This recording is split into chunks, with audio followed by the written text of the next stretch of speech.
सकल ग्रह बलनी ने सरसिजा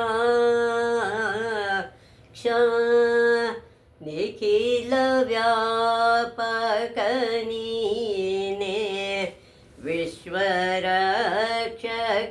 महिमा सकल ग्रह बलनी ने सरसिजा देवरा त्रियुनी नवविधानवो नीने कवि गुरु शनियु मंಗಳनु नीने सकल ग्रह बलनीने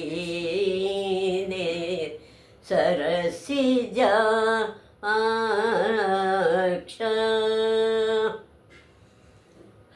ನಮಸ್ಕಾರ ವೀಕ್ಷಕರೇ, ಇಂದಿನ ದಿನ ಬದರಿನಾಥನ ಬಗ್ಗೆ ನಾವು ತಿಳ್ಕೊಳ್ಳೋಣ. ಬದರಿನಾಥ ಎಲ್ಲಿದೆ, ಅದು ಯಾವ್ಯಾವ ರೀತಿ ಮುಂದೆ ಬಂದಿದೆ, ಅದರ ವಿಶೇಷತೆ ಏನು ಅನ್ನೋದನ್ನು ನಾವೆಲ್ಲರೂ ಗಮನಿಸೋಣ. ಬದರಿನಾಥ ಇದು ಹಿಮಾಲಯದಲ್ಲಿರುವ ಒಂದು ಪ್ರಸಿದ್ಧ ಪುಣ್ಯಕ್ಷೇತ್ರ. ಇದು ಎಲ್ಲಿದೆ? ಹಿಮಾಲಯದಲ್ಲಿ ಇರ್ತಕ್ಕಂಥ ಒಂದು ಪ್ರಸಿದ್ಧ ಪುಣ್ಯಕ್ಷೇತ್ರ ಆಗಿದೆ. ಬದರಿಧಾಮ ಅಥವಾ ಬದರಿ ವಿಶಾಲ ಎಂಬುದಾಗಿಯೂ ಇದನ್ನು ಕರೆಯುತ್ತಾರೆ. ಬದರಿಧಾಮ ಅಥವಾ ಬದರಿ ವಿಶಾಲ ಅಂತಲೂ ಇದಕ್ಕೆ ಹೆಸರಿದೆ. ಇದು ಸಮುದ್ರ ಮಟ್ಟದಿಂದ ಸುಮಾರು 10,844 ಅಡಿ ಎತ್ತರದಲ್ಲಿದೆ. ಈ ಜಾಗ ಸಮುದ್ರ ಮಟ್ಟಕ್ಕಿಂತ 10,244 ಅಡಿ ಎತ್ತರ ಈ ಕ್ಷೇತ್ರ ಇದೆ. ಸಾಮಾನ್ಯವಾಗಿ ಹರಿದ್ವಾರದಿಂದ ಕೇದಾರಗಳ ಯಾತ್ರೆ ಪ್ರಾರಂಭವಾಗುತ್ತದೆ. ಹರಿದ್ವಾರದಿಂದ ಕೇದಾರ ಬದರಿ ಕಡೆಗೆ ಇದು ಯಾತ್ರೆ ಶುರುವಾಗುತ್ತೆ. ಬದರಿನಾಥ ಮಾರ್ಗದಲ್ಲಿ ಹೆಜ್ಜೆ ಹೆಜ್ಜೆಗೂ ಅಸಂಖ್ಯ ತೀರ್ಥಸ್ಥಾನಗಳಿವೆ. ಅಲ್ಲಿ ಹೆಜ್ಜೆ ಹೆಜ್ಜೆಗೂ ತೀರ್ಥಕ್ಷೇತ್ರಗಳಿದೆ. ಅಲ್ಲಿ ನದಿಗಳಲ್ಲಿ ಸ್ನಾನ ಮಾಡಬೇಕಂತನೂ ಅದರ ಉಲ್ಲೇಖನ ಇದೆ. ಅದರಲ್ಲಿ ಕುಶಿಮಠ, ಜೋಶಿಮಠ, ವಿಷ್ಣುಪ್ರಯಾಗ, ಬಲದೌಡಮಠಿ, ಪಾಂಡುಕೇಶ್ವರ, ಶೇಷಾಧಾರ, ಹನುಮತ್ಚೆಟ್ಟಿ, ಕಾಂಚನಗಂಗಾ, ದೇವದೇಖನೆ ಮುಂತಾದ ಸ್ಥಳಗಳಲ್ಲಿ ತೀರ್ಥಸ್ನಾನ ಮತ್ತು ದರ್ಶನ ಪಡೆಯುತ್ತಾರೆ. ಇದರಲ್ಲೆಲ್ಲ ದರ್ಶನ ಪಡೆದು ತೀರ್ಥಸ್ಥಾನಗಳನ್ನು ಇಲ್ಲಿ ಮಾಡ್ತಾರೆ. ಯಾವುದ್ಯಾವುದು ಅಂದರೆ ವಿಷ್ಣುಪ್ರಯಾಗ, ಬಲಿದೌಡಚೆಟ್ಟಿ, ಪಾಂಡುಕೇಶ್ವರ, ಶೇಷಾಧಾರ, ಹನುಮತ್ಚೆಟ್ಟಿ, ಕಾಂಚನಗಂಗಾ, ದೇವದೇಖನಿ ಮುಂತಾದ ಸ್ಥಳಗಳಲ್ಲಿ ತೀರ್ಥಸ್ನಾನ ಮತ್ತು ದರ್ಶನಗಳನ್ನು ಪಡಿತಾ ಹೋಗ್ತಾರೆ. ಬದರಿಗೆ ಸಾಗಬೇಕು. ಬದರಿಧಾಮವು ಅಲಕಾನಂದ ನದಿಯ ಬಲದಂಡೆಯಲ್ಲಿದೆ. ಅಲ್ಲಿ ಹಿಮಾಲಯದಲ್ಲಿ ಅಲಕಾನಂದ ಅಂತ ಒಂದು ನದಿ ಇದೆ. ಅದು ಇದಕ್ಕೆ ಬದರಿಗೆ ಹೋಗಬೇಕಾದ್ರೆ ಅಲಕ ನದಿಯ ಬಲದಂಡೆ ಮೇಲೆ ಈ ಬದರಿನಾಥ ದೇವಸ್ಥಾನ ಇದೆ. ಸುಮಾರು 3 ಮೈಲಿ ಉದ್ದ ಮತ್ತು 1 ಮೈಲಿ ಅಗಲವಿರುವ ಬಯಲಿನಲ್ಲಿ ಈ ಕ್ಷೇತ್ರ ವ್ಯಾಪಿಸಿದೆ. ಇದರ ವಿಸ್ತೀರ್ಣ ಎಷ್ಟು ಅಂದರೆ ಸುಮಾರು 3 ಮೈಲಿ ಉದ್ದ ಮತ್ತು 1 ಮೈಲಿ ಅಗಲ ಇರತಕ್ಕಂಥ ಬಯಲು ಪ್ರದೇಶದಲ್ಲಿ ಈ ಕ್ಷೇತ್ರ ನಾವು ಕಾಣಬಹುದು. ಬಯಲಿನ ಒಂದು ಕಡೆ ನರ ಎಂಬ ಪರ್ವತ ಮತ್ತು ಇನ್ನೊಂದು ಕಡೆ ನಾರಾಯಣ ಎಂಬ ಪರ್ವತವಿದೆ. ಒಂದು ಕಡೆ ನಾರಾಯಣರು ಅನ್ನೋ 2 ಪರ್ವತಗಳು ಇದೆ. ಅದರಲ್ಲಿ ಕ್ಷೇತ್ರದ ರಕ್ಷಕರಂತೆ ಕ್ಷೇತ್ರಕ್ಕೆ ಇವರಿಬ್ಬರೂ ರಕ್ಷಕರಂತೆ ನಿಂತಿರುವ ಈ 2 ಪರ್ವತಗಳ ಹಿಂದೆ ಮತ್ತು ಸುತ್ತಲೂ ದೊಡ್ಡ ದೊಡ್ಡ ಹಿಮಾವೃತ ಪರ್ವತಗಳಿವೆ. ಇದರ ಸುತ್ತ ಹಿಂದೆ ಅಕ್ಕಪಕ್ಕ ಎಲ್ಲ ಕಡೆಗೂ ಹಿಮಾವೃತ ಪರ್ವತಗಳು ದೊಡ್ಡ ದೊಡ್ಡ ಆವೃತವಾಗಿ ಪರ್ವತಗಳಿವೆ. ನಗರದ ಮಧ್ಯಭಾಗದಲ್ಲಿ ಬದರಿನಾಥನ ಭವ್ಯವಾದ ಮಂದಿರವಿದೆ. ಮಧ್ಯಭಾಗದಲ್ಲಿ ಬದರಿನಾಥನ ಭವ್ಯವಾದ ಮಂದಿರ ಸೃಷ್ಟಿಯಾಗಿದೆ. ದೇವಸ್ಥಾನದ ಸನಿಹದಲ್ಲಿ ತಪ್ತಕುಂಡವೆಂಬ ಬಿಸಿ ನೀರಿನ ಕೊಳವಿದೆ. ದೇವಸ್ಥಾನದ ಹತ್ತಿರನೇ ತಪ್ತಕುಂಡ ಅಂತ ಒಂದು ಕೊಳ ಇದೆ. ಅದು ಬಿಸಿ ನೀರು ಬರುತ್ತೆ. ಆ ಕೊಳದಲ್ಲಿ ನೀರು ಕುದಿಯುತ್ತಾ ಅಲ್ಲಿಗೆ ಬಂದು ಬೀಳುತ್ತದೆ. ಅದು ಭೂಮಿ ಒಳಗಡೆಯಿಂದ ಬರುತ್ತೆ ನೀರು. ಅದು ಅದೇ ಕೊಳಕ್ಕೆ ಬಂದು ಬಿಸಿ ನೀರು ಬರುತ್ತೆ. ಸಮೀಪದಲ್ಲೇ ಸೂರ್ಯಕುಂಡ ಎಂಬ ಇನ್ನೊಂದು ಬಿಸಿ ನೀರಿನ ಕೊಳವಿದೆ. ಪಕ್ಕದಲ್ಲೇ ಸೂರ್ಯಕುಂಡ ಅಂತ ಇನ್ನೊಂದು ಬಿಸಿ ನೀರಿನ ಕೊಳ ಇದೆ. ಈ ನೀರಿನಲ್ಲಿ ಸ್ನಾನ ಮಾಡಿದಾಗ ಬೆಟ್ಟಗಳಲ್ಲಿ ನಡೆದು ಆಯಾಸಗೊಂಡ ದೇಹಕ್ಕೆ ಸಂತಸ ನೀಡುವುದು. ಬೆಟ್ಟ ಹತ್ತಿ ಇಳಿದು ಆಯಾಸ ಪಟ್ಕೊಂಡು ಬಂದವರಿಗೆ ಏನೋ ಒಂದು ರೀತಿ ಸಂತೋಷ ಉಲ್ಲಾಸ ಅದರಿಂದ ಕಾಣುತ್ತೆ. ದೇಹಕ್ಕೆ ಒಂದು ಆಯಾಸ ಕಡಿಮೆ ಆಗಿಬಿಡುತ್ತೆ ಈ ಸೂರ್ಯಕುಂಡದ ನೀರು ಸ್ನಾನ ಮಾಡೋದು. ಸೂರ್ಯಕುಂಡದಿಂದ ಸ್ವಲ್ಪ ದೂರದಲ್ಲಿ ನಾರದ ಕುಂಡವಿದೆ. ಅದರ ಮುಂದೆ ಸ್ವಲ್ಪ ದೂರದಲ್ಲೇ ನಾರದ ಕುಂಡ ಅಂತ ಇದೆ. ಅದರಲ್ಲಿಯೂ ಸ್ನಾನ ಮಾಡಬೇಕು. ಅದೇ ಮಾಡೋಕ್ಕಾಗಲ್ಲ. ಯಾಕೆ ಆದರೆ ಹೆಚ್ಚಿನವರು ಅತ್ತ ನೋಡುವುದೇ ಇಲ್ಲ. ಯಾಕೆ ನೋಡಲ್ಲ ಅಂದರೆ ಅದರ ನೀರನ್ನು ಮುಟ್ಟಿದರೆ ಕೈ ಬೆಂಡಿನಂತೆ ಆಗುವುದು. ಕೈ ಏನು ಮುಟ್ತಾ ಇದ್ದೀವಿ ಅಂತ ಗೊತ್ತಾಗಲ್ಲ. ಅದು ಸ್ಪರ್ಶನ ಕಳ್ಕೊಂಡ್ಬಿಡುತ್ತೆ. ಅದಕ್ಕೆ ಆ ಕಡೆ ತಿರುಗೋ ನೋಡಲ್ಲ, ಹೋಗ್ತಾ ಇರ್ತಾರೆ ಜನಗಳು.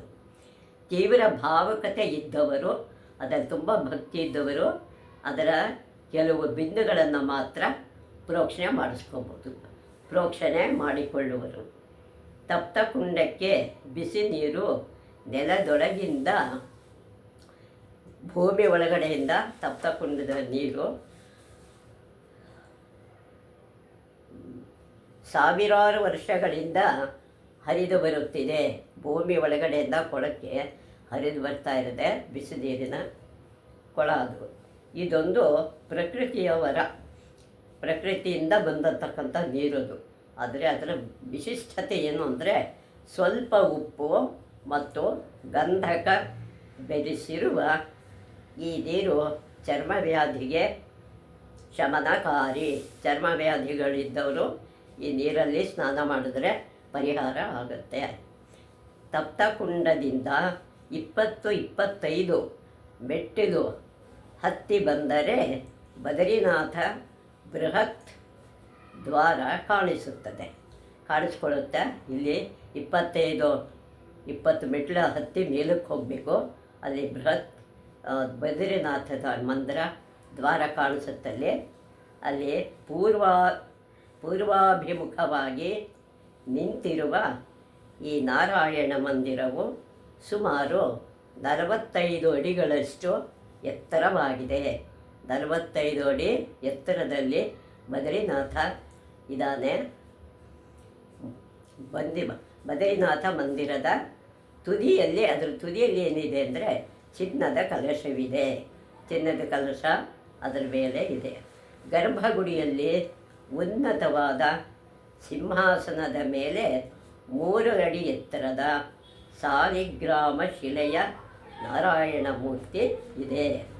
ಅದರ ಮೇಲೆ 3 ಅಡಿ ಎತ್ತರದ ವಿಗ್ರಹ ಸಾಲಿಗ್ರಾಮದ್ದು ಶಿಲೆಯಲ್ಲಿ ನಿರ್ಮಾಣ ಮಾಡಿದ್ದು ನಾರಾಯಣನ ಮೂರ್ತಿ ಇದೆ. ಕೈಗಳನ್ನು ಯೋಗ ಮುದ್ರೆಯ ಸ್ಥಿತಿಯಲ್ಲಿ ಇಟ್ಟುಕೊಂಡಿರುವ ಪದ್ಮಾಸನಸ್ಥ ಬದರಿನಾಥನ ಮೂರ್ತಿ ಭವ್ಯವಾಗಿದೆ. ನೋಡೋಕ್ಕೆ ತುಂಬ ಸುಂದರವಾಗಿದೆ. ಸೊಂಟದ ಮೇಲೆ ಕೈ ಇಟ್ಕೊಂಡು ಪದ್ಮಾಸನದಲ್ಲಿ ಕೂತಿರ್ತಕ್ಕಂಥ ದೇವರನ್ನು ನಾವು ಹೃದಯದಲ್ಲಿ ತುಂಬ್ಕೋಬಹುದು. ಸ್ವರ್ಣ ಮಕುಟಧಾರಿಯಾದ ನಾರಾಯಣನಿಗೆ ಲಕ್ಷ್ಮೀದೇವಿಯು ಚಾಮರ ಬೀಸುತ್ತಾ ಇದ್ದಾಳೆ. ಲಕ್ಷ್ಮೀದೇವಿನೇ ಚಾಮರ ಬೀಸ್ತಾ ಇದ್ದಾಳೆ, ನಾರಾಯಣನಿಗೆ ಸೇವೆ ಮಾಡ್ತಾ ಇದ್ದಾಳೆ. ಎಡಭಾಗದಲ್ಲಿ ನರನಾರಾಯಣರ ವಿಗ್ರಹಗಳಿವೆ. ನರನಾರಾಯಣರೆಂಬ ಎರಡು ವಿಗ್ರಹಗಳು ಅಲ್ಲಿ ಇದೆ. ಬಲಭಾಗದಲ್ಲಿ ಗಣಪತಿ ಮತ್ತು ಕುಬೇರ ಹಾಗೂ ಮುಂಭಾಗದಲ್ಲಿ ಗರುಡ, ಉದ್ಧವನ ಮತ್ತು ನಾರದರ ಮೂರ್ತಿಗಳಿವೆ. ಇಲ್ಲಿ ಏನಿಲ್ಲ ಅಂತ ಕೇಳಬೇಕಷ್ಟೆ. ಬಲಭಾಗದಲ್ಲಿ ಗಣಪತಿ ಇದೆ ಮತ್ತು ಕುಬೇರ ಹಾಗೂ ಮುಂಭಾಗದಲ್ಲಿ ಗರುಡ, ಉದ್ಧವ ಮತ್ತು ನಾರದರ ಮೂರ್ತಿಗಳು ಬದ್ರಿನಾಥದಲ್ಲಿ ಕಾಣಬಹುದು. ಈ ವೈಷ್ಣವ ಕ್ಷೇತ್ರದಲ್ಲಿ ಶಿವನು ನೆಲೆಸಿದ್ದಾನೆ. ಶಿವನೂ ಸಹ ಇಲ್ಲಿ ನೆಲೆಸಿದ್ದಾನೆ. ಅವನು ಬರೋದಕ್ಕಿಲ್ಲಿ ಕಾರಣ ಇದೆ. ಒಮ್ಮೆ ಶಿವನು ಬ್ರಹ್ಮನ ಒಂದು ತಲೆಯನ್ನು ಕತ್ತರಿಸಿದ. ಒಂದು ತಲೆಯನ್ನು ಕತ್ತರಿಸ್ತಾನೆ. ಆ ತಲೆ ನೆಲಕ್ಕೆ ಬೀಳದೇನೆ ಶಿವನ ಕೈಗೆ ಅಂಟ್ಕೊಂಡಿರುತ್ತೆ. ಅದರಿಂದ ತಪ್ಪಿಸಿಕೊಳ್ಳುವುದಕ್ಕಾಗಿ ಶಿವನು ಬದರಿ ವಿಶಾಲಕ್ಕೆ ಬಂದನು. ಅದೇ ವಿಶಾಲ ಬದ್ರಿ ಅಂತ ಇದೆ, ಅಲ್ಲಿಗೆ ಬರ್ತಾನೆ. ಇಲ್ಲಿ ಅಲಕಾ ನದಿ ತೀರದಲ್ಲಿ ಬ್ರಹ್ಮ ಕಪಾಲವು ಶಿವನ ಕೈ ಬಿಟ್ಟಿತು. ಅಲ್ಲಿಗೆ ಹೋಗಿದ ತಕ್ಷಣ ಅವನ ಕೈಯಿಂದ ಬ್ರಹ್ಮ ಕಪಾಲ ಬಿಟ್ಟು ಹೋಗುತ್ತೆ. ಈ ಸ್ಥಳವನ್ನು ಬ್ರಹ್ಮಕಪಾಲ ಅಂದೇ ಕರೀತಾರೆ. ಬ್ರಹ್ಮಕಪಾಲ ಅಂತಲೇ ಅದಕ್ಕೆ ಹೆಸರು ಕರೆಯುತ್ತಾರೆ. ಹೀಗಾಗಿ ಬ್ರಹ್ಮಹತ್ಯ ದೋಷವು ಅಂಶತಃ ದೂರವಾಯಿತು. ಸದ್ಯದಲ್ಲಿ ದೂರ ಆಯಿತಲ್ಲ ಅಂತ ಅವನಿಗೆ ಸಮಾಧಾನ ಆಯಿತು. ಅದು ಸಂಪೂರ್ಣವಾಗಿ ದೂರವಾಗಲೆಂದು ಶಿವನು ಇಲ್ಲಿ ನೆಲೆಸಲು ನಿಶ್ಚಯಿಸಿದನು. ಇಲ್ಲೇ ನಾನು ಇರ್ತೀನಿ ಅಂತ ನಿಶ್ಚಯ ಮಾಡಿಕೊಂಡು ಅಲ್ಲೇ ನೆಲೆಸಿದ್ದಾನೆ. ಆದ್ದರಿಂದ ಇದನ್ನು ಶಿವಸ್ಥಾನವೆಂದು ಕರೆಯುವುದುಂಟು. ಬದರಿಯ ಮಂದಿರವು ಅನೇಕ ಬಾರಿ ಜೀರ್ಣೋದ್ಧಾರಕ್ಕೊಳಗಾಗಿದೆ. ಆವಾಗವಾಗ ಅದನ್ನು ಶಿಥಿಲ ಆಗ್ತಾ ಇರುತ್ತೆ, ಅದನ್ನು ಜೀರ್ಣೋದ್ಧಾರ ಮಾಡ್ತಾನೆ ಇರ್ತಾರೆ. ಈಗಿನ ಮಂದಿರವನ್ನು 13ನೇ ಶತಮಾನದ ಕೊನೆಯಲ್ಲಿ ಗಢವಾಲದ ಮಹಾರಾಜರು ಕಟ್ಟಿಸಿದರು. ಈಗಿರೋ ಮಂದಿರನ ಗಢವಾಲ್ ಮಹಾರಾಜ ಅದನ್ನು ಜೀರ್ಣೋದ್ಧಾರ ಮಾಡಿದ್ದಾನೆ. ರಾಣಿ ಅಹಲ್ಯಾಬಾಯಿ ಹೋಳ್ಕರ್ ಈ ಮಂದಿರಕ್ಕೆ ಸ್ವರ್ಣ ಕಲಶವನ್ನು ಮಾಡಿಸಿ ಅರ್ಪಿಸಿದಳು. ಇದಕ್ಕೆ ಚಿನ್ನದ ಕಲಶವನ್ನು ಅಹಲ್ಯಾಬಾಯಿ ಹೋಳ್ಕರು ಮಾಡಿಸಿ ಕೊಟ್ಟಿದ್ದಾರೆ. ಇಲ್ಲಿನ ನಾರಾಯಣ ಮೂರ್ತಿಯು ಅತ್ಯಂತ ಪ್ರಾಚೀನವಾದುದು ಎಂಬ ನಂಬಿಕೆ ಇದೆ. ಹಳೆಯ ಕಾಲದಿಂದಲೂ ಈ ಪ್ರಾಚೀನ ಮೂರ್ತಿ ನಾರಾಯಣ ಮೂರ್ತಿ ಇದೆ. ಇದು ನರನಾರಾಯಣರ ಉಗ್ರ ತಪಸ್ಸು ನಡೆದ ಸ್ಥಳ. ಇಲ್ಲಿ ಇವರಿಬ್ಬರು ಈ ಸ್ಥಳದಲ್ಲಿ ತಪಸ್ಸು ಮಾಡ್ತಾರೆ, ನರ ಮತ್ತು ನಾರಾಯಣರು. ಇಲ್ಲಿ ಸಹಸ್ರ ಕವಚ ಎಂಬ ರಕ್ಕಸನನ್ನು ಶ್ರೀಹರಿಯು ವಧಿಸಿದನು.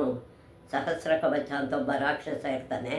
ಇವರಿಬ್ಬರು 1000 ವರ್ಷ ತಪಸ್ಸು ಮಾಡಿ ಆ ರಾಕ್ಷಸನ ಕವಚವನ್ನು ತೆಗೆಯೋದು. ಒಂದು ಕವಚ ಬಿಟ್ಟು ಇದು 99 ಕವಚ ಇಬ್ಬರು ತೆಗೆದಿರ್ತಾರೆ. ನರನಾರಾಯಣರ ತಪಸ್ಸಿನಿಂದಾಗಿ ಅಲಕೆಯ 2 ಕಡೆಯ ಪರ್ವತಗಳಿಗೆ ಅದರ ಹೆಸರನ್ನೇ ಇಡಲಾಗಿದೆ. ಅದೇ ನರಪರ್ವತ, ನಾರಾಯಣ ಪರ್ವತ ಅನ್ನೋ 2 ಕಡೆಯಲ್ಲೂ ಹೆಸರು ಇಡಲಾಗಿದೆ. ಬದರಿನಾಥ ಮಂದಿರ ನಾರಾಯಣ ಪರ್ವತದ ಛಾಯೆಯಲ್ಲಿದೆ. ಬದರಿನಾಥ ಮಂದಿರ ನಾರಾಯಣ ಛಾಯೆಯಲ್ಲಿ ಇದೆ. ಬದರಿನಾಥ ಮಂದಿರ ಇದೆ, ನಾರಾಯಣ ಪರ್ವತದ ನೆರಳಲ್ಲಿ ಅದು ಇದೆ.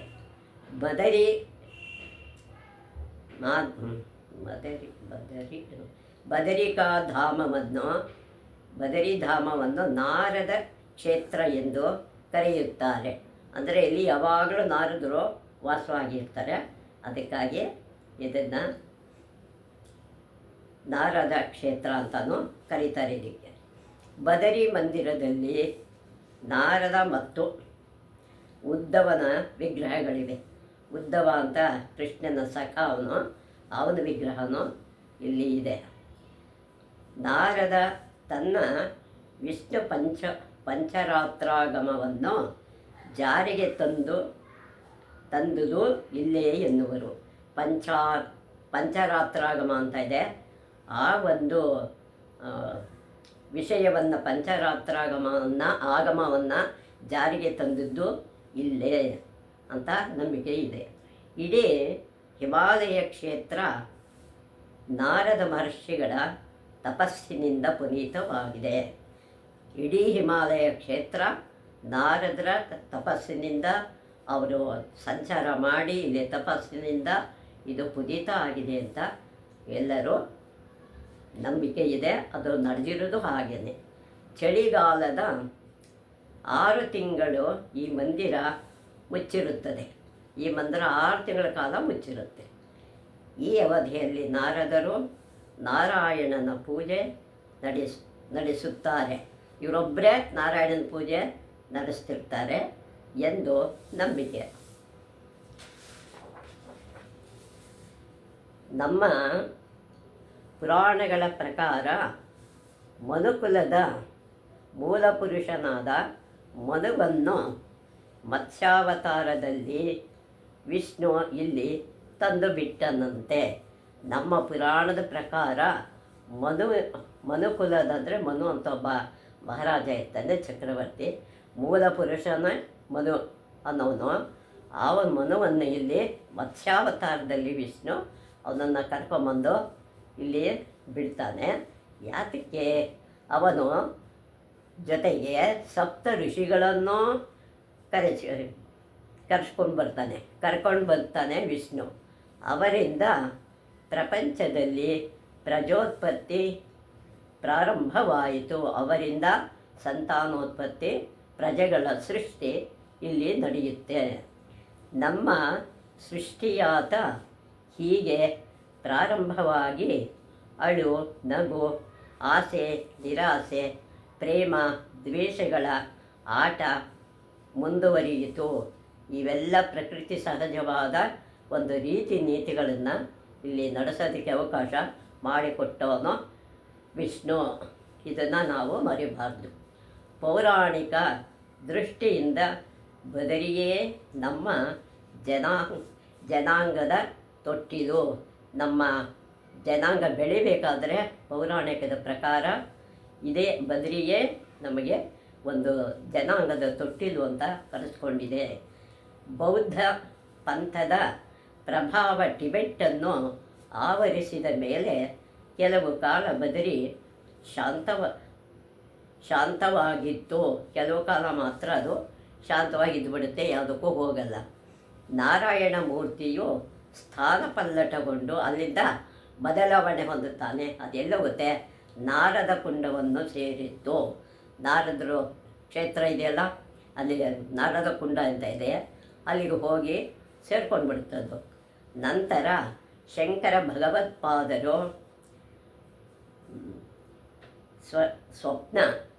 ಸ್ವಪ್ನ ದೃಷ್ಟಾಂತದ ಮೂಲಕ ಅವರಿಗೆ ಕನಸಿಗೆ ಆಗುತ್ತೆ. ಏನಂತ? ನಾರದ ಕುಂಡದಲ್ಲಿದ್ದ ವಿಗ್ರಹವನ್ನು ಹೊರತಂದು ಪುನಃ ಪ್ರತಿಷ್ಠಾಪಿಸಿದರಂತೆ. ನಾರದ ಕುಂಡದಲ್ಲಿದ್ದ ವಿಗ್ರಹವನ್ನು ಶಂಕರ ಭಗವತ್ಪಾದರು ಮೇಲ್ಗಡೆ ತಂದು ಅದನ್ನು ಪ್ರತಿಷ್ಠಾಪನೆ ಮಾಡ್ತಾರೆ.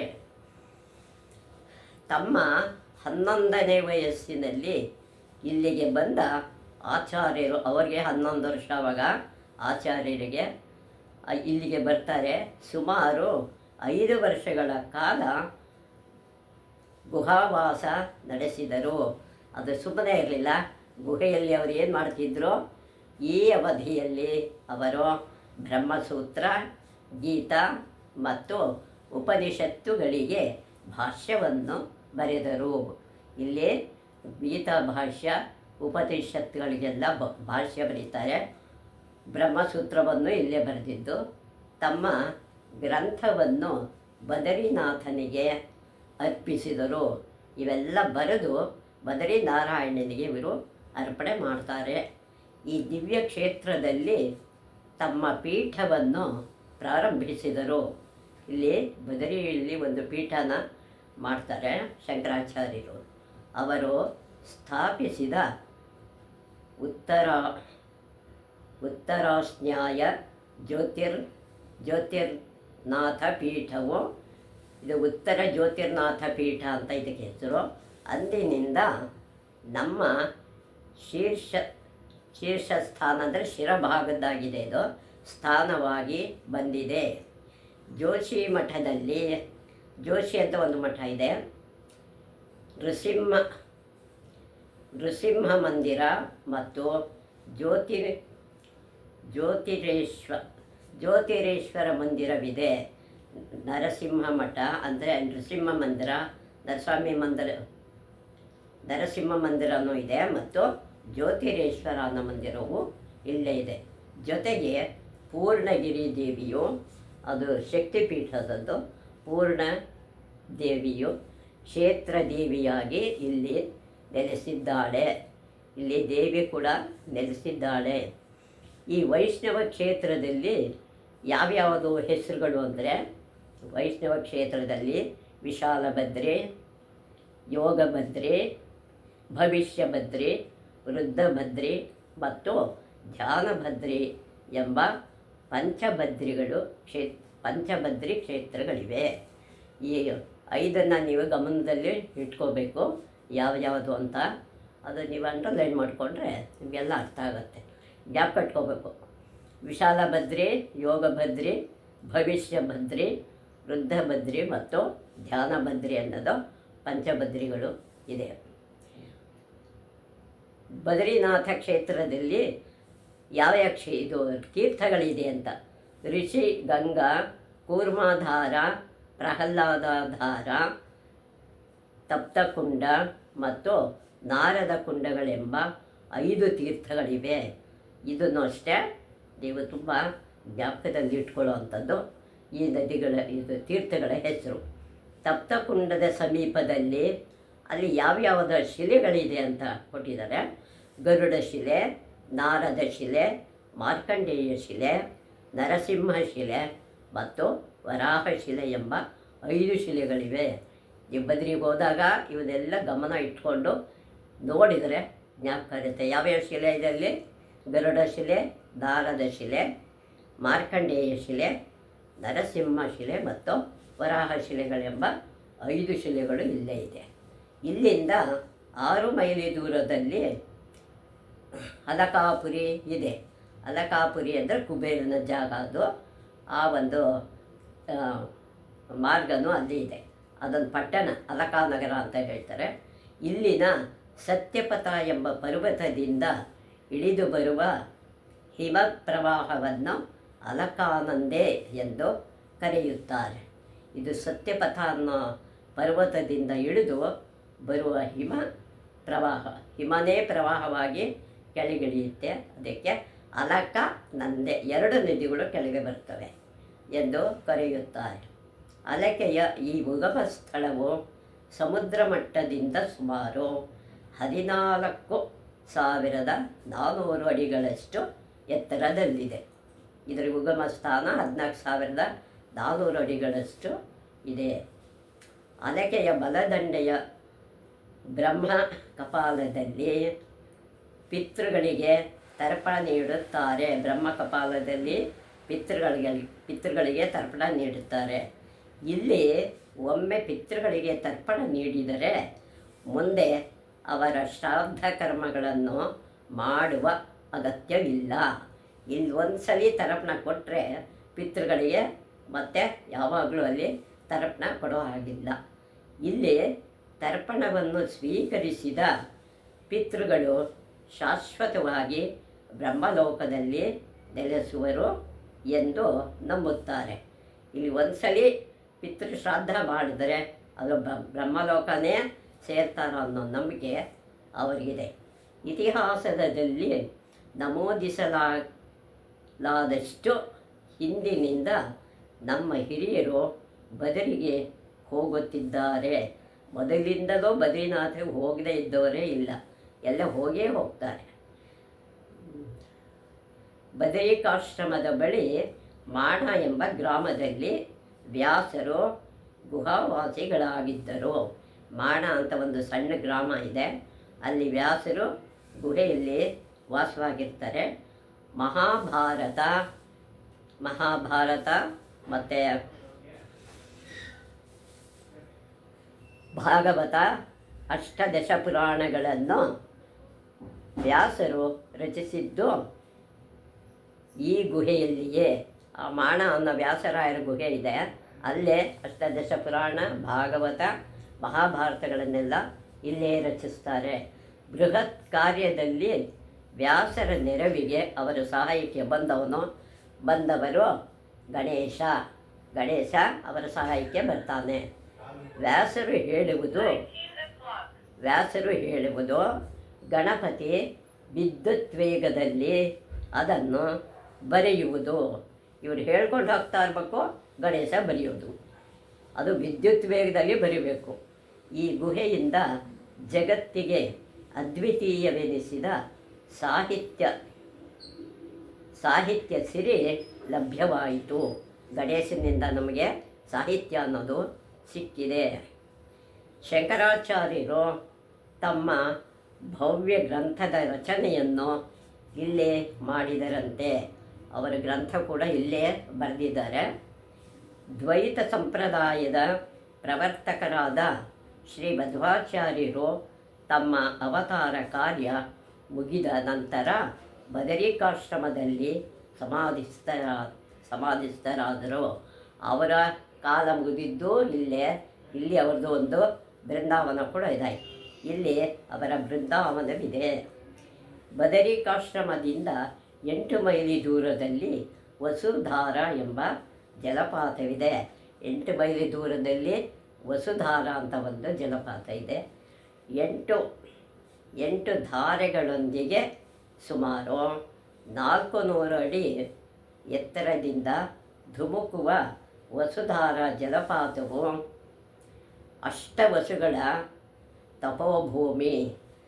ವಸುಧಾರ ಅನ್ನೋದು 8 ಮೈಲಿ ಇದೆ, 400 ಅಡಿ ಎತ್ತರದಿಂದ ಕೆಳಗಡೆ ಧುಮುಕುತ್ತೆ. ಇದು ವಸುಗಳು ತಪಸ್ಸು ಮಾಡಿದ ಜಾಗ ಅಂತ ಹೇಳ್ತಾರೆ. ಜಲಪಾತವು ಪಾಂಡವರು ಸ್ವರ್ಗಾರೋಹಣದ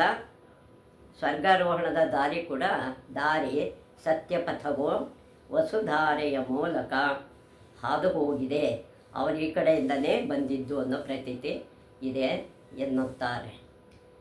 ಮಾಣನ ಗ್ರಾಮದ ಬಳಿ ಮುಚುಕುಂದ ಗುಹೆ ಇದೆ. ಮುಚುಕುಂದ ಅಂತ ಒಬ್ಬ ಭಕ್ತ ಇರ್ತಾನೆ, ರಾಜ ಅವನು ಗುಹೆ ಕೂಡ ಇಲ್ಲೇ ಇದೆ. ಮುಚುಕುಂದನು ಇಲ್ಲಿ ತಪಸ್ಸು ಮಾಡಿ ವಿಷ್ಣುಪಾದವನ್ನು ಪಡೆದನಂತೆ. ಇಲ್ಲೇ ತಪಸ್ಸು ಮಾಡಿ ವಿಷ್ಣುನ ಒಲಿಸ್ಕೊಡ್ತಾನೆ. ಬದರಿಯ ಪಶ್ಚಿಮದಲ್ಲಿ ನೀಲಕಂಠ ಶಿಖರವಿದೆ. ನೀಲಕಂಠ ಶಿಖರ ಇದೆ. 21,640 ಅಡಿ ಎತ್ತರದ ಈ ಶಿಖರವು ಯಾವಾಗಲೂ ಹಿಮಚ್ಛಾದಿತವಾಗಿರುತ್ತದೆ. ಯಾವಾಗಲೂ ಹಿಮದಿಂದನೇ ಕೂಡಿರುತ್ತೆ. ಇಲ್ಲಿ ನಾರಾಯಣನ ಚರಣ ಪಾದುಕೆಗಳಿವೆ. ಅವನ ಪಾದುಕೆಗಳು ಇಲ್ಲಿ ಇದೆ. ಶ್ರಾವಣ ಮಾಸದಲ್ಲಿ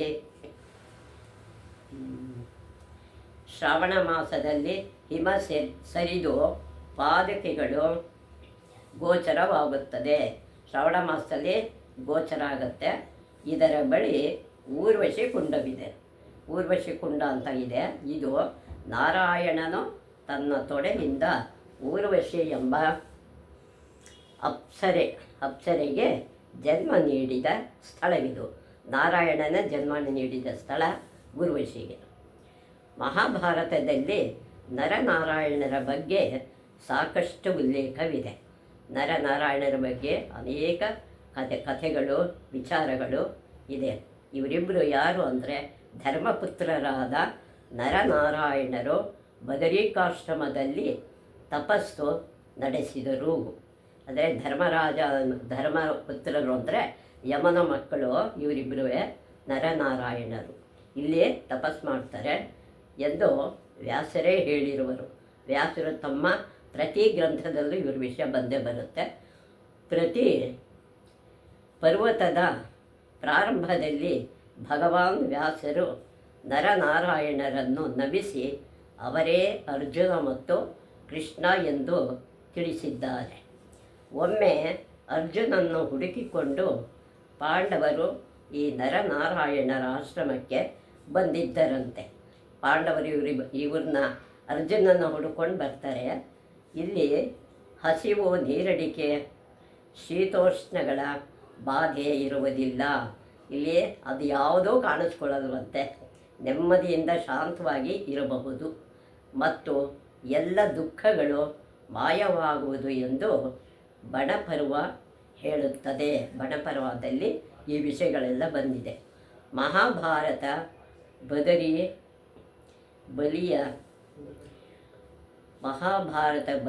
ಬಳಿಯ ಪಾಂಡುಕೇಶ್ವರದ ಬಗ್ಗೆ ಹೇಳಿದೆ. ಅದೇನಂತ ಹೇಳಿದೆ? ಜಿಂಕೆಯ ರೂಪದಲ್ಲಿ ವಿಹರಿಸುತ್ತಿದ್ದ ಋಷಿ ದಂಪತಿಗಳ ಆನಂದವನ್ನು ನಾಶಪಡಿಸಿ ಪಾಂಡವು ಋಷಿಯ ಶಾಪಕ್ಕೀಡಾದ ಸ್ಥಳ ಇದು. ಶಾಪವನ್ನು ಪಡ್ಕೊಂಡ ಪಾಂಡುರಾಜ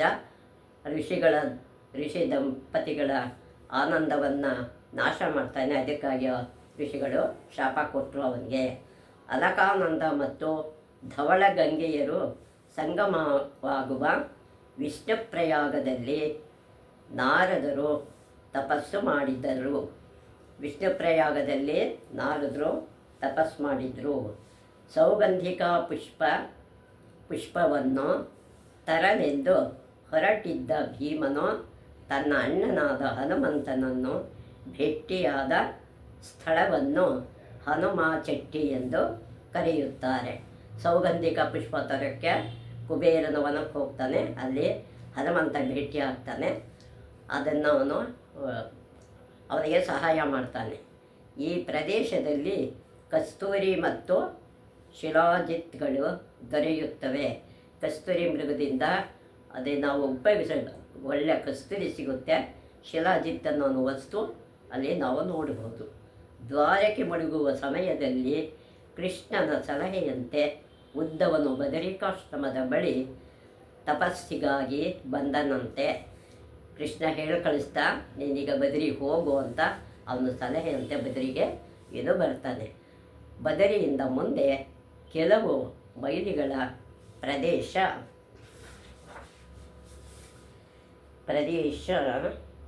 ಭಾರತದ ಆಡಳಿತಕ್ಕೆ ಸೇರಿದೆ. ಕೆಲವು ಮಾತ್ರ ಭಾರತಕ್ಕೆ ಸೇರಿಕೊಂಡಿದೆ.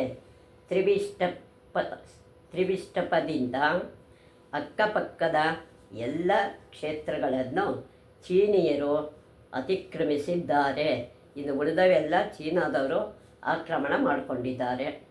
ಈ ಭಾಗದ ಸೌಂದರ್ಯ ರಮ್ಯ, ಮನೋಹರ. ಇದು ನೋಡೋಕ್ಕೆ ಭಾಳ ಸೊಗಸಾಗಿದೆ. ಇದನ್ನು ಮನಸ್ಸಿನಲ್ಲಿ ಮೆಲುಕು ಹಾಕ್ತಾ ಇರಬೇಕಂತ ಅಷ್ಟು ಸುಂದರವಾದ ಸ್ಥಳ ಇದು. ಈ ಸೃಷ್ಟಿಯ ಸೊಬಗನ್ನು ಕಾಣದವರು ಅದೃಷ್ಟಹೀನರು. ಇದನ್ನು ಕಾಣದೇ ಇರ್ತಕ್ಕಂಥವರು ಅದೃಷ್ಟದಿಂದ ದೂರ ಇರ್ತಾರೆ. ಕಣ್ಣು ಹಾಯಿಸಿದಲ್ಲೆಲ್ಲ ಹಿಮದಿಂದ ಮೂಡಿದ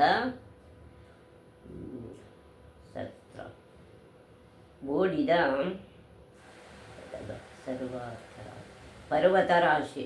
ಎಲ್ಲಿ ನೋಡಿದ್ರೂ ಹಿಮ ಪರ್ವತನೇ ಕಾಣಿಸ್ತಾ ಇರುತ್ತೆ. ನಡುವೆ ಮಹಾ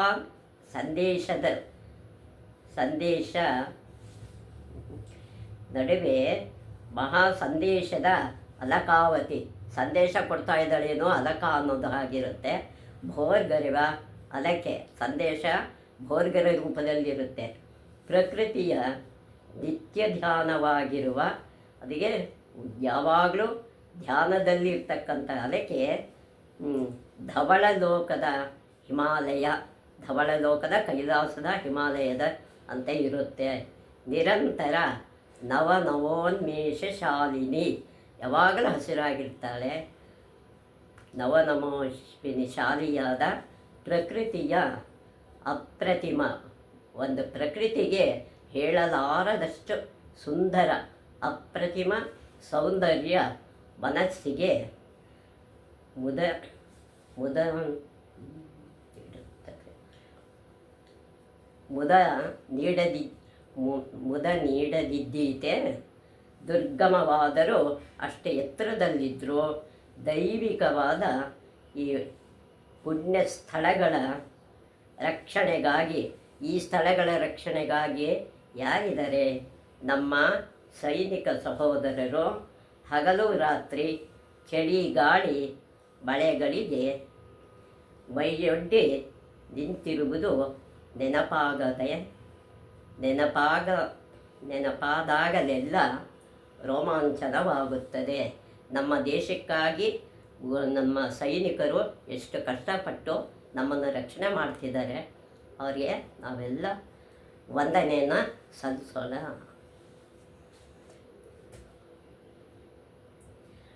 ಜಯ ಭಾರತ ಜಯ ಭಾರತ ಜಯ ಭಾರತವೆನ್ನಿ ಸದಾ, ಜಯ ಘೋಷ ಮಾಡಿ ಜನರೆಲ್ಲ ಕೂಡಿ ಜಯ ನಿಶ್ಚಯ ನಮಗೆನುತಾ. ಜಯ ಭಾರತ ಜಯ ಭಾರತ ಜಯ ಭಾರತವೆನ್ನಿ ಸದಾ.